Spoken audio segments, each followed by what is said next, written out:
Assalamualaikum warahmatullahi wabarakatuh. Waalaikumsalam warahmatullahi wabarakatuh. Ya, apa kabar Pak? Alhamdulillah baik Bu Meti. Sehat ya? Alhamdulillah Masih sehat. semangat ya? Alhamdulillah sampai saat ini masih semangat untuk perubahan. Iya, dari PI 1 sampai PI 6, apalagi menuju akhir, tetap semangat dan jaga kondisi kesehatan ya Pak. Alhamdulillah ya Bu, siap. Untuk PI ini ada temanya dan fokus pendampingan, yaitu temanya tentang refleksi perubahan diri dan dampak pendidikan. Ya. Di mana fokus pendampingannya yaitu persiapan panen hasil belajar, pengumpulan survei hasil umpan balik dan refleksi hasil survei tentang kompetensi guru, Ya. umpan balik 360 derajat, ada refleksi perubahan dalam pembelajaran yang sudah diterapkan selama 6 bulan dan didiskusikan pada diri murid dan guru yang sedang terjadi, dan yang terakhir tentang penilaian pemetaan aset ya, diskusi apakah tujuan program sudah dikomunikasikan ke warga sekolah. Nah, pada PI 6 ini apakah Bapak sudah memahami tentang tema dan tujuannya? Sudah Bu, siap. Sudah. Iya. Saya tanyakan kembali, apakah tugas pada saat PI 5 itu yaitu tentang umpan balik kepada rekan sejawat kepala sekolah dan murid sudah diberikan? Sudah dilaksanakan. Sudah dilaksanakan ya. Tentunya sudah diinput di RMS. Sudah diinput, sudah dilaksanakan. Alhamdulillah. Dan pada saat itu juga ada tugas tentang diskusi tentang pemetaan aset. Ya, sudah dilaksanakan juga Bu. Di sini ada Pak lokasinya. Alhamdulillah ya. Nah, artinya nanti dokumennya, tugas-tugasnya nanti saya juga perlu mengetahui ya Pak ya. Ya, siap. Ya. Baik Pak, selama 1 bulan terakhir ini tentunya Bapak juga sudah belajar nih di LMS tentang ya, pembelajaran daring, tentang modul-modul ya yang ada di guru penggerak itu, dan bagaimana sih rencana tindak lanjut nanti pada pendampingan yang sekarang ini gitu kan. Dan nanti capaiannya selama 1 bulan terakhir ini, menurut Bapak pada saat Bapak belajar tentang guru penggerak ini selama 6 bulan ini gimana Pak 1 bulan terakhir ini? Alhamdulillah Bu, selama 1 bulan belakang atau dari awal?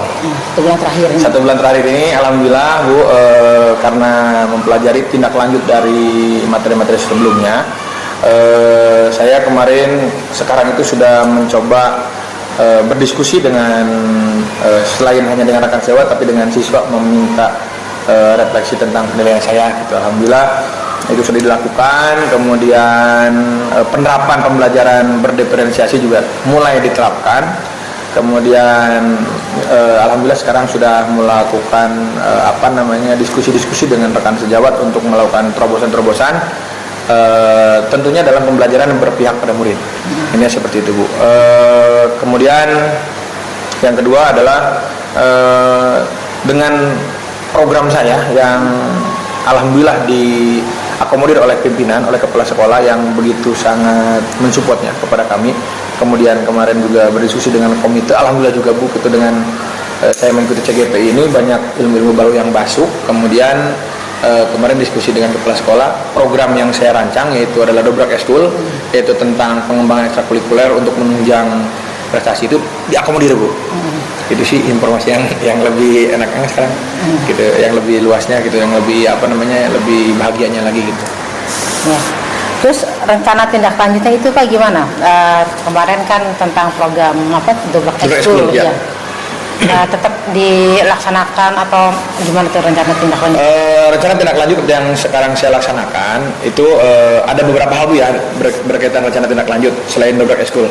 Itu yang pertama, sekarang di sekolah kami itu terbentuk namanya kelompok belajar. Dan alhamdulillah per 3 bulan saya pun mungkin nanti di bulan November Bu ada ada kelompok belajar. Kebetulan saya juga jadi pematerinya lagi untuk menularkan praktek baik kepada teman-teman. Hasil saya mengikuti CGP kemarin juga udah gitu ya.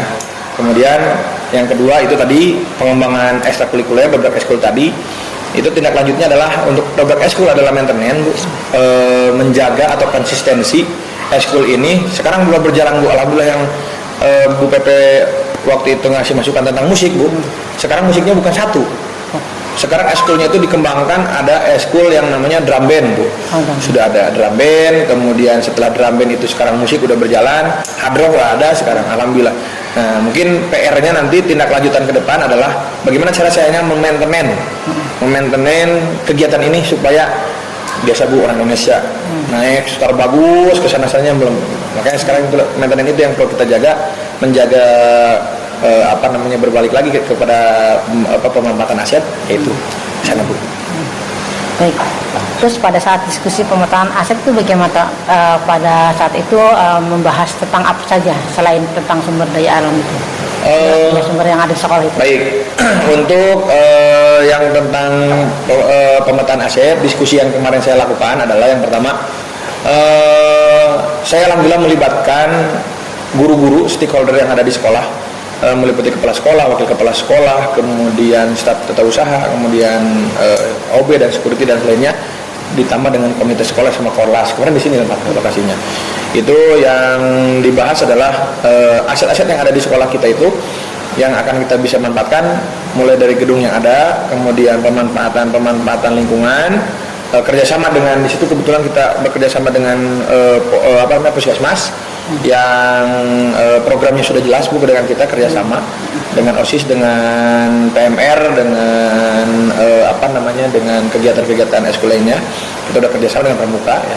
Kemudian dengan Polsek, ya, dengan Pos Polisi depan, kemudian dengan Polsek kita udah kerjasama, bahkan dengan Polres kemarin, karena sekarang itu lagi gemparnya tawuran sama pergaulan bebas itu, Bu, ya. Akhirnya kemarin anak-anak itu kita datangkan kerjasama dengan Polres dan datang ke sini, alhamdulillah ada pembinaan dari Polres Tangsel perihal dengan kenakalan remaja lah, intinya seperti itu.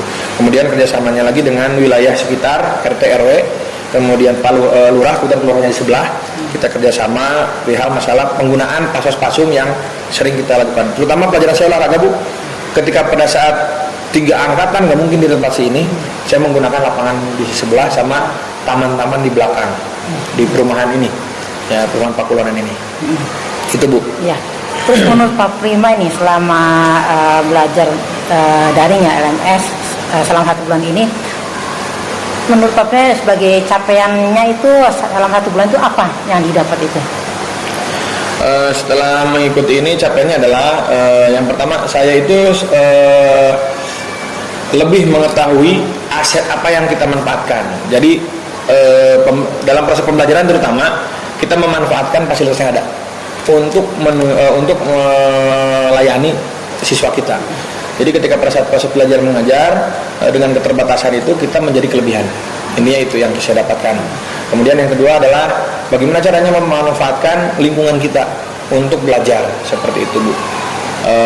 Kemudian area kemarin saya materinya adalah tentang tolak peluru. Kalau di sini nggak mungkin bisa, akan hancur gitu kalau akhirnya yang terjadi adalah kita memanfaatkan aset yang ada, lingkungan, ada lapangan sepak bola mini di belakang, saya mempergunakan itu, lapangan softball, kita pakai itu, Bu.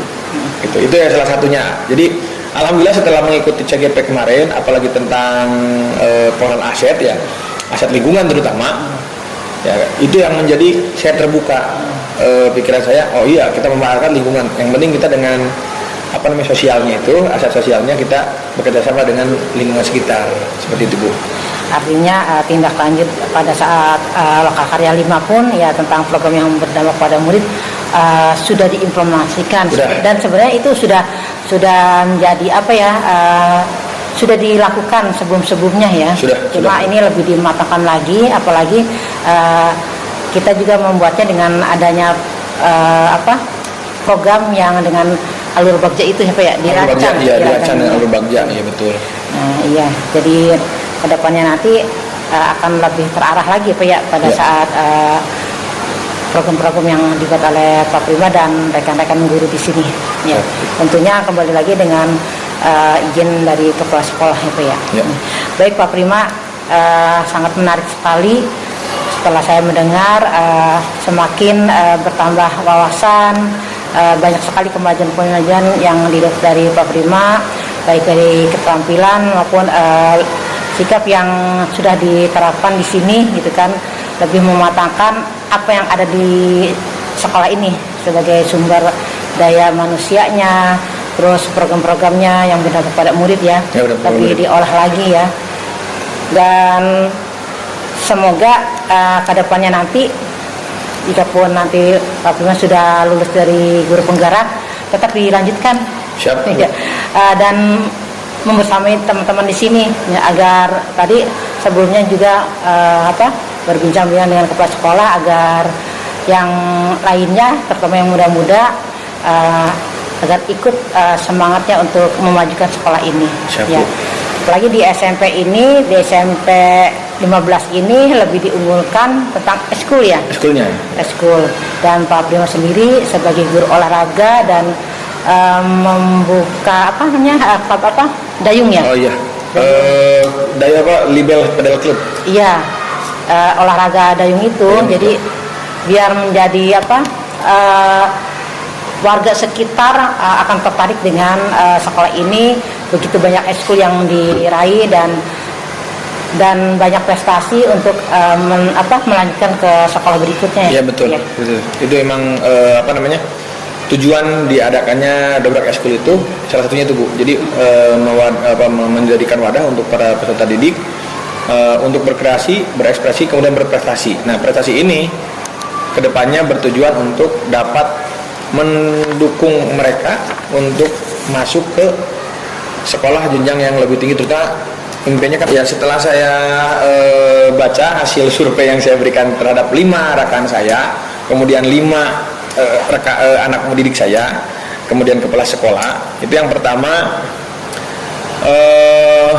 CGP atau saya harus yang pertama tadi maintenance atau menjaga, kemudian konsisten dalam melaksanakan program yang sudah direncanakan. Nah, kemudian yang kedua adalah bagaimana caranya mengajak rekan sejawat untuk saling mengobservasi proses mengajar satu sama lain, memberikan umpan balik. Karena gini Bu, di sekolah kami jujur senioritasnya ada gitu ya. Makanya saya selaku DP tantangan sekali untuk melakukan yang namanya mengajak rekan sejawat untuk saling merefleksi diri, mengobservasi diri untuk demi kemajuan pembelajaran yang berpihak pada murid. Nah itu karena apa? Setelah kemarin, sekarang udah berjalan Ibu program itu, sudah observasi kelas ya. Akan tetapi masih ada rekan-rekan yang mungkin menggunakan metode lama, itu masih ada. Nah itu mungkin PR saya berat gitu ya Bu. Rencana saya ke depan yang pertama, sebelum saya ke orang lain ya Bu, saya ingin merubah mindset diri saya pribadi tentang proses pembelajaran. Yang pertama, pembelajaran di era zaman sekarang itu sesuai dengan filosofi Ki Haji Dewantara di awal itu kita harus menghambat murid, kemudian tabula rasa dan semuanya. Nah itu kita pakai sekarang, bahwa pembelajaran itu harus berpihak pada murid.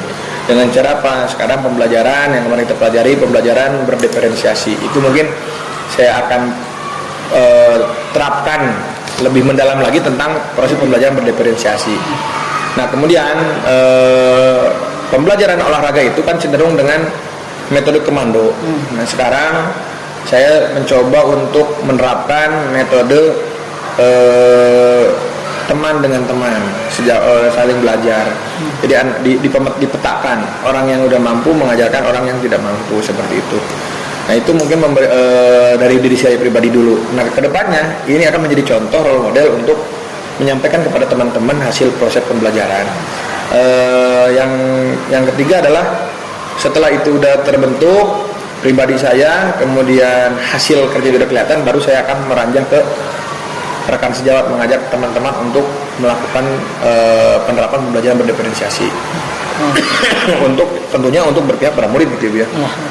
Nah kemudian yang untuk di siswanya itu dengan kodrat zaman sekarang, pemanfaatan teknologi itu dalam pembelajaran olahraga sangat penting Bu gitu.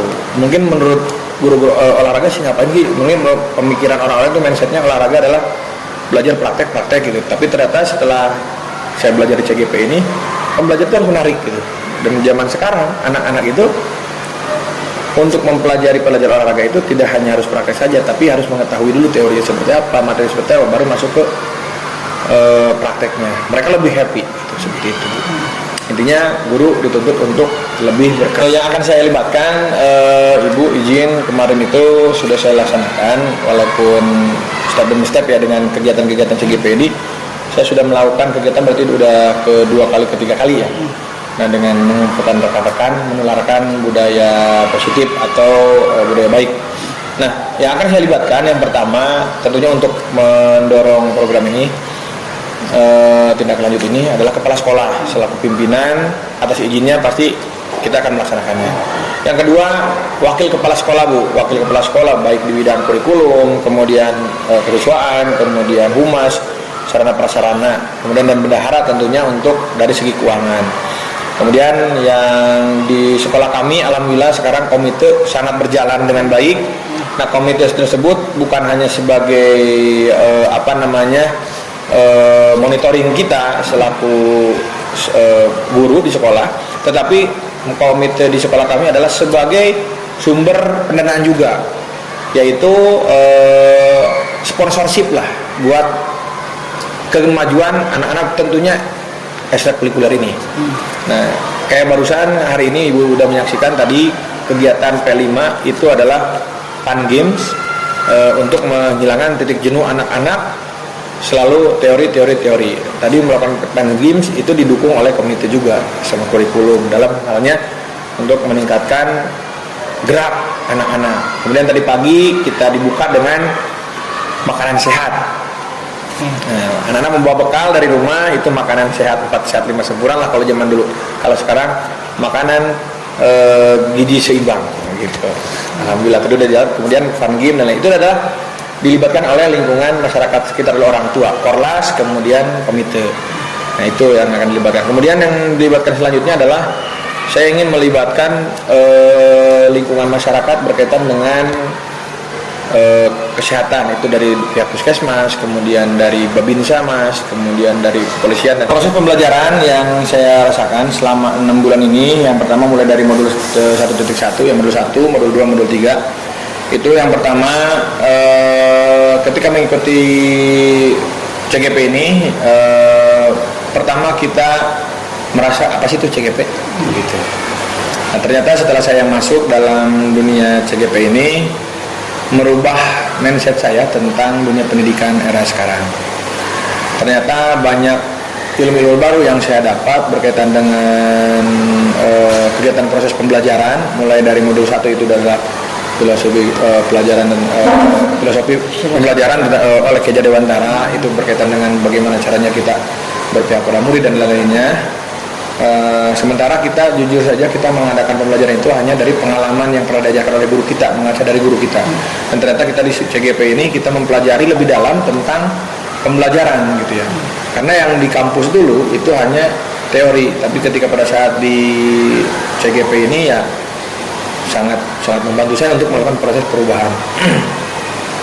Kemudian dalam perjalanannya kita juga mempunyai banyak rekan sekarang untuk sharing lebih mendalam tentang pembelajaran, tentang pendidikan ya, tentunya dengan teman-teman CGP,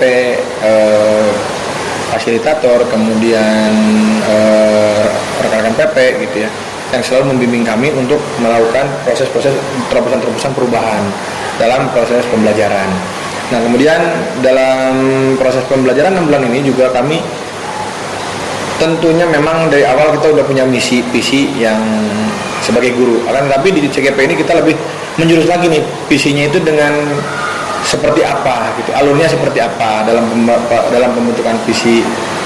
Ternyata misinya seperti apa. Itu ada alur berbanja, alur itu dan lain-lainnya lah ya biar.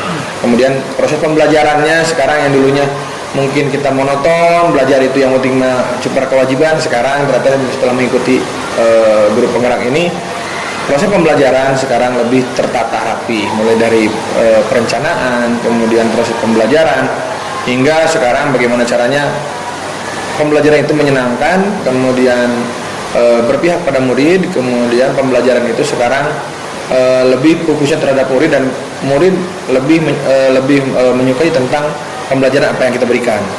Kemudian pembelajaran kita tidak membosankan. Jadi selalu tertarik. Tentunya intinya dari kegiatan ini, intinya saya tidak muluk-muluk Bu ya. Mungkin dari hasil survei kemarin, alhamdulillah sekarang saya itu ditunggu oleh murid gitu ya. Itu yang target saya sebetulnya Bu. Bagaimana caranya saya menjadi guru yang ditunggu oleh murid untuk dinantikan materinya atau ilmunya, seperti itu. Itu yang sekarang saya lagi pertahankan di sekolah ini. Kemudian yang terakhir, selama pembelajaran ini mungkin awam buat saya itu aset itu cenderung dengan sarana prasarana.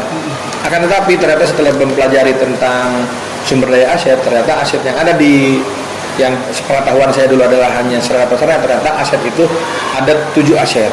Ya kan, mulai aset manusia, aset sosial, aset lingkungan, aset lainnya lah ya, kemudian aset keuangan dan lainnya. Itu membuka mindset saya tentang apa itu aset. Ternyata sebagai guru kita harus bisa memanfaatkan aset yang ada. Aset itu mulai dari manusianya, yaitu adalah gurunya, kemudian siswanya, orang tuanya. Itu adalah aset bagi sekolah kita untuk lebih berkembang. Kemudian dalam penunjang pembelajaran, aset yang kita manfaatkan adalah aset lingkungan gitu, bukan hanya sarana prasarana. Ketika pada saat jadi intinya gini, terjawab apa yang dikatakan oleh Ki Hajar Dewantara. Menjadi guru kita harus pintar, harus cerdas, memanfaatkan semua yang ada. Jadi berkaitan dengan aset terjawab sudah pertanyaannya, yaitu guru harus bisa berkreasi memanfaatkan apa yang ada menjadi sumber pembelajaran, sumber bahan ajar. Misalkan di sekolah kami masih terbatas dengan lapangan atau dengan fasilitas lapangan yang memadai. Bagaimana cara saya memanfaatkan lingkungan yang ada untuk pengembangan eskul? Bagaimana caranya kita untuk memanfaatkan lingkungan yang ada? Contoh eskul dayung ada di danau, kita manfaatkan danaunya, kita manfaatkan lapangan kecamatannya. Kemudian untuk eskul sepak bola mini, kita manfaatkan lapangan-lapangan pasos-pasum yang ada. Kemudian ada eskul nari, kita manfaatkan. Kemudian eskul musik kita manfaatkan dan lainnya. Itu yang menjadi mindset saya terbuka. Kemudian dari akademik juga memanfaatkan bagaimana caranya kita memberikan pembelajaran, bagaimana caranya anak-anak harus lebih rajin untuk mengejar cita-cita dari akademik. Nah, untuk KO-nya, KO kurikulernya yaitu tentang penerapan P5 juga alhamdulillah sekarang di sekolah kita sudah berjalan tiap hari Rabu. Itu full, ada pembuatan karya, kemudian ada fun games, kemudian ada pembiasaan budaya-budaya positif, yaitu tentang senyum sapa salam yang 5S, sopan santun ya, kemudian ada pembiasaan mengaji, kemudian tahlilan, kemudian sholat berjamaah tiap hari setiap zuhur dan lainnya. Itu mungkin yang menjadi setelah 6 bulan yang belajar ada perubahan yang signifikan dalam diri saya. Dulu saya sempat terlintas dalam pikiran saya jadi guru gini-gini aja gitu. Ternyata setelah mendalami, ternyata guru itu, yang saya rasakan adalah sekarang dalam proses pembelajaran itu lebih cenderung terhadap proses pembelajaran berpusat pada murid. Yang pertama itu Bu, semua ilmu yang kita berikan ikhlas untuk berpihak pada murid. Yang dulunya monoton sekarang harus bisa berkreasi, kemudian memanfaatkan aset yang ada, sarana prasarana. Dengan kodrat zaman sekarang kita manfaatkan teknologi itu. Kemudian yang saya rasakan sekarang itu adalah dari siswanya juga, ketika pada saat kita sebagai guru adalah kreatif, maka siswa itu sendiri menjadi responsifnya yang sangat bagus, positif. Perjalanan yang sangat sulit Bu pertamanya, tantangannya banyak, berbenturan dengan kegiatan pribadi, kemudian sekolah, organisasi. Tapi dengan seiringnya berjalan waktu, mengikuti dengan seksama, dengan baik, alhamdulillah dampak positif sudah bisa saya rasakan dalam proses pembelajaran. Tentunya tanggung jawab sebagai seorang guru. Walaupun misalkan saya kemarin ada kegiatan berbenturan dengan kegiatan PON, walaupun PON itu misalkan mewakili provinsi dengan dinas dari kepala dinas, kemudian dari wali kota, dari gubernur, tapi setelah saya mengikuti CGP ini 6 bulan ini, rasa tanggung jawab saya sebagai guru itu sangat dalam. bagaimana caranya anak-anak itu harus dilayani dengan baik, karena anak-anak itu adalah kita adalah pelayan anak, pelayan murid.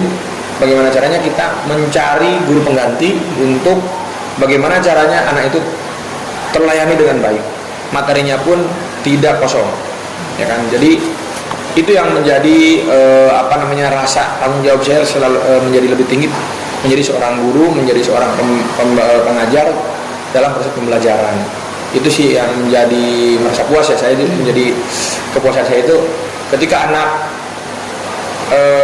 sekarang itu Pak, ayo belajar. Nah, itu lebih yang menjadi kepuasan tersendiri gitu. Tantangannya yang pertama adalah bagaimana caranya kita mengajak rekan-rekan untuk melakukan perubahan. Satu. Yang kedua, tantangannya bagaimana caranya refleksi diri, Bu. Tantangannya itu. Seolah-olah kan kita manusia, merasa benar terus gitu, Bu. Bagaimana caranya kita mengajak rekan sejawat, diri saya pribadi untuk merefleksi diri, untuk melakukan perubahan tentunya. Refleksi itu untuk evaluasi diri, refleksi semua itu memang perubahan seperti itu. Aktor yang terlibat yaitu kepala sekolah, wakasek, komite, guru, ya, dan staf TU, kemudian ntar OB.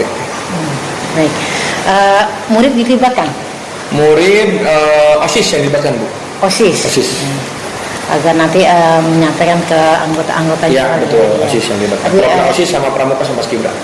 Tapi dengan bimbingan guru juga ya? Bimbingan guru. Yang pertama saya berdiskusi dengan rekan sejawat, kemudian berdiskusi dengan orang tua.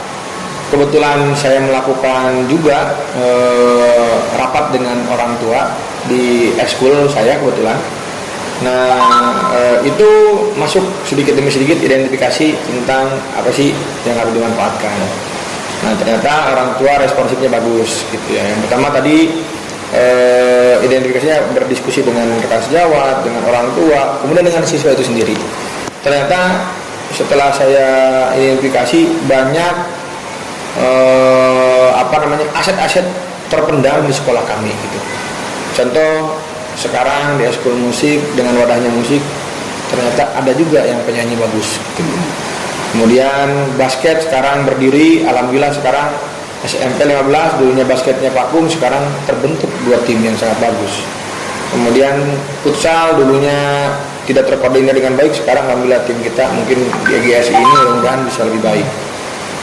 Kemudian tim poli sekarang banyak bibit-bibit yang tidak diketahui, sekarang tergali potensinya. Bahkan kemarin ada 2 atlet kita anak kelas 7 itu mengikuti kejuaraan nasional dan alhamdulillah juara gitu, Bu. Nah, itu aset-aset yang perlu yang kita jaga. Bagaimana caranya dalam kegiatan kemarin itu diterapkan kepada rekan-rekan untuk menjaga itu. Bagaimana mulai dari segi nilai, segi dispensasi, dan itu harus dikasih reward yang lebih tinggi. Itu disepakatinya dalam kegiatan kemarin seperti itu. Tantangannya yang pertama tentunya aset ini kita itu terbatas sebetulnya di sekolah. Ada yang layak, ada yang tidak. Nah, itu akan tetapi kita sebagai guru bagaimana caranya memanfaatkan fasilitas yang ada gitu. Nah, jangan sampai mengada-ada gitu. Ya udah, pakai aja yang ada dulu, baru nanti ketika. Jadi kita gini, Bu, saya berdiskusi dengan teman-teman rekan sejawat, para pelatih eskul, kemudian para guru-guru. Itu saya berdiskusi tentang bagaimana caranya pemanfaatan alat yang efektif dan efisien. Jangan alat baru tapi juara enggak gitu. Alat baru tapi efektif enggak gitu. Jadi akhirnya kita memanfaatkan setelah didata, itu kita manfaatkan alat yang ada. Contoh misalkan sound system yang ada, kita punya sound system dan lengkap, kita pakai yang ada. Kalau memang nanti ada rezeki, kita beli yang baru seperti itu. Kemudian pelatih, misalkan pelatihnya di sekolah itu guru-guru ada yang mahir melakukan basket, kemudian dia beli lisensi, kenapa pakai yang luar kalau ada yang dalam seperti itu. Itu yang nah, tantangannya itu tadi, bagaimana caranya kita meyakinkan kepada orang tua bahwa inilah atlet hebat. Tentunya bangga, Bu. Yang kedua tadi, dari kebanggaan itu pasti ada ketakutan. Nah, kebanggaannya itu tadi berjalan dengan lancar, keuangan juga lancar, karena tadi kita berkaitan dengan dana bos, dana komite semua. Ketakutannya adalah apakah ini akan berjalan selanjutnya atau konsisten atau bagaimana. itu yang menjadi kendala saya, itu ketakutan saya bagaimana caranya di sekolah itu konsisten, kemudian maintenance-nya itu yang harus bagus. Pertimbangannya ya tadi Bu, kita satu diskusi dulu dengan pimpinan. Dalam mempertimbangkan segala sesuatunya itu kita berdiskusi dengan pimpinan, dengan unsur pimpinan, Wakasek. Nah, yang layak kita pergunakan, yang tidak kita konsultasi dengan pimpinan. Itu. Jadi dengan pertimbangan itu kita bisa berjalan program yang tadi gitu. Pemetaan asetnya juga kita harus benar-benar sesuai dengan arahan pimpinan. Nah, saya pemetaan aset yang saya lakukan sebetulnya masih banyak Bu yang perlu kita gali kembali aset-aset yang ada. Akan tetapi ini butuh proses. Nah, proses ini mungkin menjadi PR buat saya nanti ke depan dengan rekan-rekan di SMP 15 untuk lebih mempertahankan sumber daya aset ini. Intinya itu Bu, ketika ditanya apakah terdapat hal lain yang dapat dijadikan sumber daya aset, ya tentu ada. Contoh misalkan saya ingin bekerja sama dengan masjid yang sebelah Bu. Itu belum terlaksana gitu kan, karena yang masjid ini baru direnovasi. Intinya kan banyak hal-hal aset yang perlu kita manfaatkan. Tapi itu butuh kerjasama, teamwork yang solid untuk bekerjasama dengan yang lain. Kemudian LDKS nanti ke depan kita tidak di sekolah, pengennya keluar, kita kerjasama dengan lingkungan luar. Itu yang perlu dengan kita kerjasama dengan, kita kan di lingkungannya ada Arhanud, ada Kobra, kita kerjasama dengan itu gitu. Itu pemanfaatan aset yang ada. Assalamualaikum Pak Torik. Waalaikumsalam warahmatullahi wabarakatuh. Gimana kabarnya, sehat? Alhamdulillah sehat Ibu. Sudah selesai jam mengajar? Iya, sudah selesai. Sekarang sedang mata pelajaran yang lain ya Pak ya? Iya, sudah berganti mata pelajaran lain. Mohon maaf mengganggu waktunya sebentar ya Pak ya. Saya mau melakukan diskusi nih Pak tentang pemetaan aset. Sebelumnya saya juga menugaskan kepada Pak Prima pada saat PI 5 itu tentang diskusi pemetaan aset yang ada di sekolah ini. Iya. Ya. Bapak ini salah satu terlibat dalam aktor diskusi pemetaan aset ya Pak ya? Betul ya. Mau tanya nih Pak, bagaimana perasaan Bapak ketika bersama-sama nih diskusi dalam menentukan berhasil mengidentifikasi sumber daya yang ada di sekolah ini? Iya, sebetulnya untuk perasaannya kita, karena ini untuk kemajuan sekolah, jadi kita antusias gitu ya untuk pemetaan aset ini, seperti yang sudah disampaikan bahwa memang di awal semua berpikir aset itu adalah secara fisik ya. Kemudian ternyata setelah ada penjelasan, kita sharing, oh ternyata yang aset itu ada 7 aset yang pernah sudah disebutkan seperti yang Pak Prima sampaikan gitu. Dan ketika identifikasi itu kita ibarat kata belanja masalah gitu kan. Kita punya daya dukung apa saja sih? Mulai dari SDM-nya, mulai dari finansial, mulai dari fisik juga pastinya, kemudian keberagaman budaya dan agama, bahkan sampai politik tentang kebijakan-kebijakan yang ibarat kata kebijakan ini bisa sebagai kekuatan kita.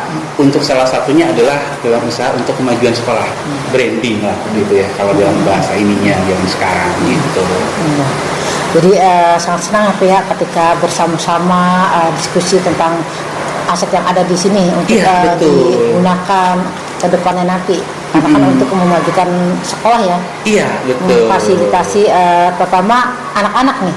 Iya, betul. Terutama untuk memfasilitasi pembelajaran anak-anak gitu kan, dalam pembelajaran pastinya anak-anak akan lebih dapat ilmunya ketika kita bisa mengidentifikasi dari aset-aset yang kita punya seperti itu. Terus bagaimana proses pada saat mengidentifikasi itu Pak? Ya, seperti tadi yang saya sampaikan ya, bisa dikatakan kita belanja masalah ya. Kita betul-betul ngumpul, kemudian kita sharing, kemudian kita petakan aset-aset mana yang sekiranya bisa untuk kita kembangkan. Salah satunya kan seperti aset-aset talenta-talenta dari peserta didik gitu kan. Ternyata setelah kita petakan gitu kan, kita diskusi bareng-bareng, oh ternyata si ini punya kemampuan ini, si B punya kemampuan ini, maka terbentuklah gitu kan.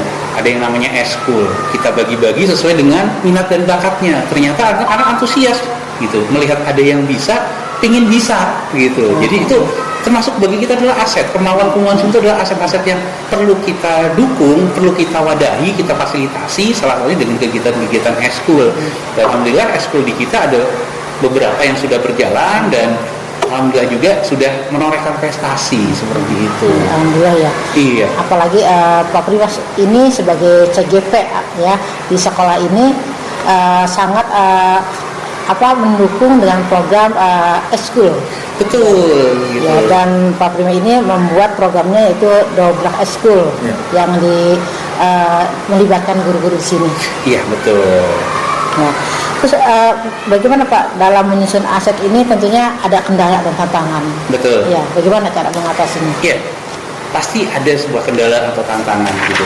Tapi kita bagaimana menyikapinya untuk mengatasi kendala atau tantangan ini sehingga terjadilah diskusi, kemudian kita saling sharing dan kita sekreatif mungkin untuk bisa mengatasi keterbatasan terutama di bidang aset ini. Misal ya dalam aset untuk pembelajaran contohnya. Kita yang ada kita kreativitaskan sehingga menarik untuk bisa kita ajarkan ke anak-anak. Kemudian fasilitas-fasilitas yang lain pun dari segi finansial kita bisa meng-create gitu kan sebuah kebijakan untuk bisa mendukung dari pengelolaan aset ini, terutama aset-aset yang dari Pak Prima sendiri untuk pinginnya adalah talenta-talenta siswa, bakat-bakat siswa yang mungkin selama ini terpendam gitu kan. Kita gali, kita lihat potensinya, kita petakan dan kita arahkan, kita beri wadah seperti itu. Baik, tentunya ya ini kan namanya pemetaan aset ada yang namanya modal manusia. Betul. Ya, modal manusia ini selain murid, sekolah dan guru, tentunya ada komite. Betul. Bagaimana dengan kerjasama komite ini, Pak? Iya, jadi untuk komite sendiri bisa ibaratkan adalah jembatan antara pihak sekolah dengan orang tua. Kita sebagai pihak stakeholder sekolah pastinya harus berkolaborasi dan bersinergi. Sinergi baik dengan komite sehingga komite ini sebagai salah satu jembatan informasi dari sekolah ke orang tua dan informasi orang tua ke sekolah. Jadi ada sebuah jembatannya. Jadi orang tua tidak serta-merta saya harus mengadu kemana, saya harus menyampaikan aspirasi kemana, ke sekolah takut gitu, bisa lewat komite. Nah, kolaborasi inilah yang coba kita gaungkan seperti itu. Karena bagaimanapun juga sekolah pastinya tidak bisa berjalan sendiri tanpa ada dukungan dari orang tua. Nah, jembatannya adalah komite, seperti itu. Ya, salah satu bentuk kerjasama yang terlihat itu apa Pak dengan komite itu? Ya, kalau kerjasamanya dengan komite adalah kegiatan-kegiatan yang melibatkan untuk orang tua dan siswa. Kita melibatkan komite untuk pengadaan acara seperti itu. Contohnya kemarin kita sudah melaksanakan PHBI, Maulid Nabi, dan kita kolaborasi dengan sekolah dan komite untuk menyelenggarakan PHBI yang melibatkan seluruh siswa dan kita juga mengundang orang tua barangkali mau hadir dipersilahkan seperti itu. Dari 7 aset ini ya Pak ya, tentunya aset manusia, aset modal sosial, aset modal politik, aset modal agama dan budaya, aset modal fisik, aset modal lingkungan ataupun alam, dan yang terakhir yaitu aset modal finansial.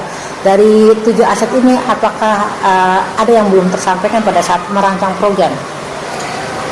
Pada saat merancang program mungkin yang belum secara maksimal ya, belum secara maksimal itu tentang yang ini ya, kebijakan-kebijakan, terutama kan kalau kebijakan terkadang tergantung pimpinan berganti-ganti ya. Nah itu kadang kita yang masih kadang menyikapinya gitu untuk kebijakan-kebijakan itulah yang terkadang masih belum begitu fokus di situ. Artinya 7 aset ini sebenarnya semua sudah ada ya, iya, dengan lingkungan ya, apalagi ini sekolahnya sangat strategis ya, gitu kan, berdekatan dengan tadi apa, Hanut ya, Kapolri, ya, Hanut, kemudian itu ya, Polsek Lantas. Ya ini kan sangat strategis ya, cuma ya itulah modal dari kebijakan itu ya yang, dan ini juga harus dengan program jangka panjang juga komunikasinya ya, untuk bisa menjalinnya itu ya. Baik. Terus apa pertimbangan Bapak dalam menentukan sumber daya sekolah itu pada saat diskusi? Ya, untuk sumber daya sekolah sendiri mungkin lebih ke SDM ya, dan finansial. Kita lebih difokuskan ke situ. Bagaimanapun juga sumber dayanya ada, finansialnya mendukung, pasti akan bisa untuk bergerak gitu dalam pemetaan aset ini.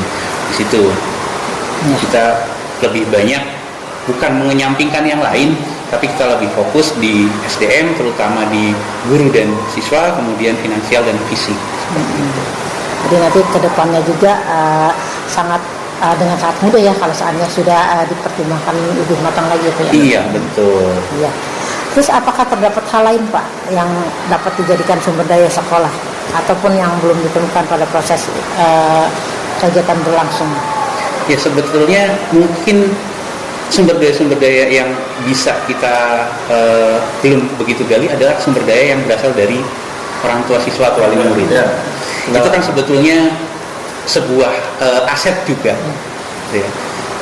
Terutama untuk yang berhubungan dengan sebuah kebijakan ataupun mungkin ide-ide gitu. Itu yang memang salah satunya. Karena bagaimanapun juga kita sekolah adalah bisa dikatakan kalau bisnis pelayanan. Dimana untuk pelayanan prima ketika orang tua sudah puas dengan anaknya bersekolah terfasilitasi, itu bisa salah satu branding sekolah akan maju, dan itu salah satu mungkin aset yang saya pikir ada di luar 7 aset tersebut gitu. Ya. Tadi Bapak mengatakan tentang orang tua ya. Iya. Salah satu adalah sumber modal manusia. Nah, apakah pernah nih Pak di sekolah ini melaksanakan kegiatan yang narasumbernya adalah orang tua? Misalkan di sini kan sesuai dengan modulnya, modul 2 itu tentang diferensiasi ya. Di mana anak-anak sekolah di sini ini tentunya ada anak-anak yang memiliki perhatian khusus. Mungkin narasumber dari orang tua gitu yang sebagai psikolog gitu kan, untuk dijadikan narasumber untuk dalam diskusi antara guru dan orang tua murid yang lain, ataupun misalnya orang tuanya sebagai polisi ataupun apa, buat narasumber untuk memberikan edukasi kepada anak-anak gitu kan. Ya, mungkin itu sebagai salah satu program kita ya. Kalau untuk pelibatan orang tua sebagai narasumber, kita udah pernah gitu dalam kegiatan puncak P5 gitu. Di situ kita melibatkan orang tua yang bisa marketing, bisa untuk memasak, itu menjadikan tutor gitu. Nah, mungkin kedepannya seperti hal yang tadi Ibu sampaikan, itu bisa menjadi sebuah program kita, program-program kita untuk berkolaborasi dengan orang tua murid untuk kemajuan sekolah. Ya. Karena kan di sini kan ada modal finansial juga, tentunya agar mengurangi gitu pengeluaran gitu kan. Jadi dengan modal manusianya itu sebagai orang tua, melibatkan orang tua sebagai narasumber gitu kan. Ini juga buat edukasi anak-anak ya. Apalagi sekarang sedang booming bullying. Iya, betul. Jadi misalkan orang tuanya sebagai polisi ataupun sebagai apa untuk memberikan edukasi kepada anak-anak bagaimana bahayanya bullying ataupun tentang obat-obatan terlarang ya, ataupun ya, atau ada pun misalkan orang tuanya sebagai dokter ya, untuk narasumber sebagai bagaimana sih tentang anak masa pubertas itu dengan pergaulan bebas itu, seperti itu ya, mungkin bisa dimasukkan pada program P5 seperti itu. Baik Pak, sungguh sangat menarik ya obrolannya. Tentunya selain tentang perubahan pada pembelajaran, juga tentang 7 aset yang dimiliki sekolah ini ya, tidak akan ada habisnya kalau kita berbicara untuk kemajuan sekolah. Betul sekali.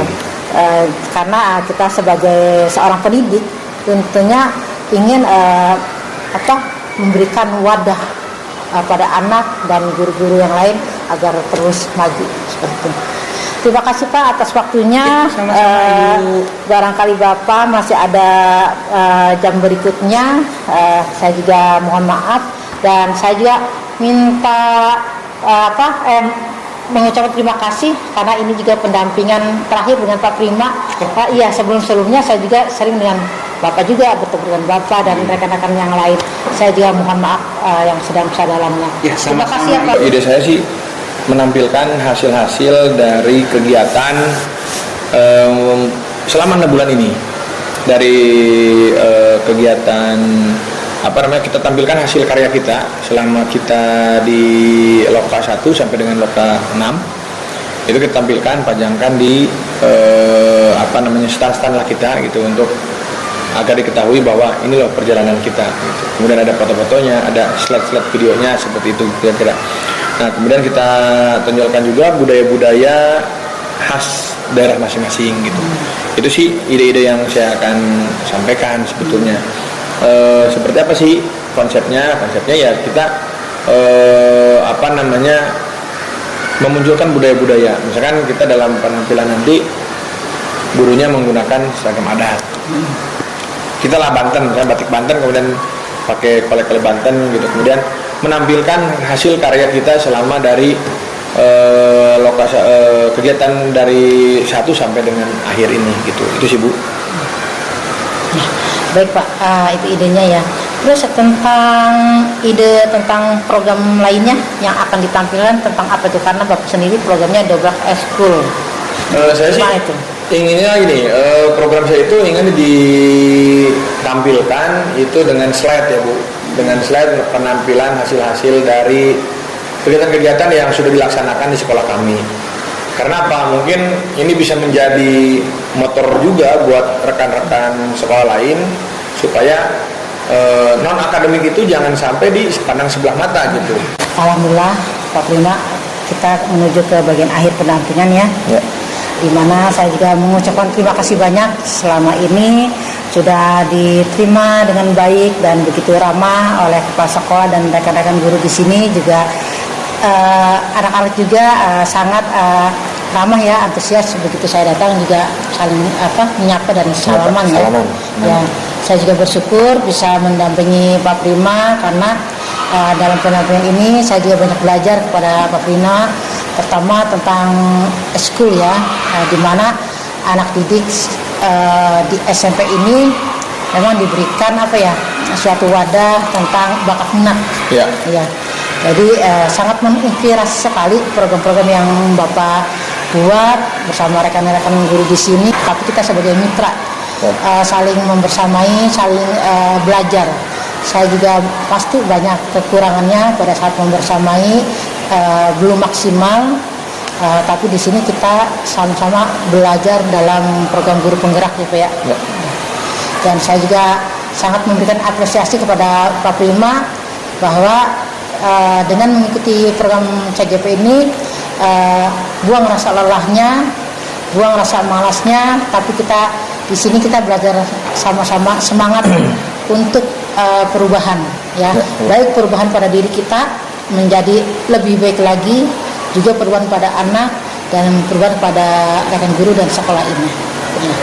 Tentunya saya akan terus mendukung dan mendorong Bapak dalam membersamai guru-guru di sini dan mensukseskan program yang ada di sekolah ini dalam memetakan sebuah masalah-masalah dan memetakan sumber daya yang ada di sini. Ya, karena sebuah permasalahan ini pasti adalah kunci sukses untuk menuju sekolah ini maju ya Pak ya. Ya. Terima kasih Pak. Saya ingin Bapak memberikan tanggapan bagaimana pesan dan kesan selama PI 1 dan PI 6 dengan saya, juga dengan rekan guru di sini, dengan murid di sini, dengan kepala sekolah di sini, juga dengan teman-teman guru penggerak. Ya baik Bu, terima kasih. Baik, Assalamualaikum warahmatullahi wabarakatuh. Terima kasih Bu Meti. Tanggapan dan kesan pesan saya selama mengikuti kegiatan CGP ini, yang pertama tentunya kegiatan PI 1 sampai dengan PI 6 ya Bu. Tentunya banyak hal yang baru yang saya dapatkan dari kegiatan PI ini. Mulai dari PI pertama saya diajak ke hal-hal yang baru, kemudian sampai dengan akhirnya bagaimana caranya saya itu tentunya kesannya yang paling berkesan adalah ketika pada saat penentuan visi. Nah, pada saat penentuan visi ini alhamdulillah Ibu, saya mendapatkan gambaran tentang bagaimana caranya kita mengikuti alur bagja. Nah, itu semua rekan-rekan mendapatkan ilmu baru tentang itu, tentang pembentukan visi. Kemudian dalam pembentukan visi itu harus dengan semua stakeholder yang ada di sekolah. Nah, itu kesan yang paling berpesan ya kepada kita di sekolah. Kemudian lanjut di PI berikutnya, PI 2, PI 3, PI 4, kemudian PI 5 ya, kemudian sampai dengan PI sekarang itu alhamdulillah Bu berjalan dengan baik. Terima kasih atas bimbingannya. Alhamdulillah sampai dengan sekarang banyak ilmu-ilmu baru, banyak pengalaman-pengalaman baru, banyak hal-hal baru yang bisa saya tularkan kepada rekan-rekan di sekolah ini. Kemudian pesan saya kepada Ibu tetap semangat dalam melaksanakan GP ini, Guru Penggerak ini, dan pesan lagi buat pemerintah, CGP ini jangan sampai putus. Kita lanjutkan, karena yang saya rasakan kebetulan di sekolah kami itu hanya saya. Setelah saya mengikuti CGP ini, Bu, Bapak, semua pesan dari saya, sekarang sudah mulai banyak teman-teman yang tertarik untuk mengikuti CGP ini, dan bukan karena reward menjadi kepala sekolah atau apapun, tapi melihat dari perubahan dampak yang saya laksanakan di sekolah. Apalagi yang tadi rekan-rekan yang kemarin diajak rapat, ajak pertemuan dengan saya di sini, saya ajak semua untuk mengikuti CGP ini. Banyak yang tertarik gitu, supaya CGP ini jangan hilangkan anggapan bahwa CGP akan menyita waktu teman-teman guru mengajar. Tidak. Yang saya rasakan bahkan ini menjadi modal kita untuk menjadi suatu guru yang lebih profesional, yang berpihak pada murid, kemudian sebagai guru yang kreatif, yang kreatif, kemudian yang tidak gaptek, kemudian kita menyesuaikan dengan kodrat zaman. Itu pesannya Ibu. Mudah-mudahan CGP ini tetap berjalan. Siapapun itu pemerintahnya, kita tetap berjalan, CGP ini tetap solid, supaya kedepannya pendidikan kita semakin baik, semakin hebat, dan kita bisa berbicara di kancah dunia. Demikian akhir pendampingan individu yang ke-6 ini. Saya Meti Agustina dan saya Primabara Abdurrahman, CGP Angkatan 10 kelas 6A dari Kota Ketanggerang Selatan, Provinsi Banten, mengucapkan terima kasih. Assalamualaikum warahmatullahi wabarakatuh.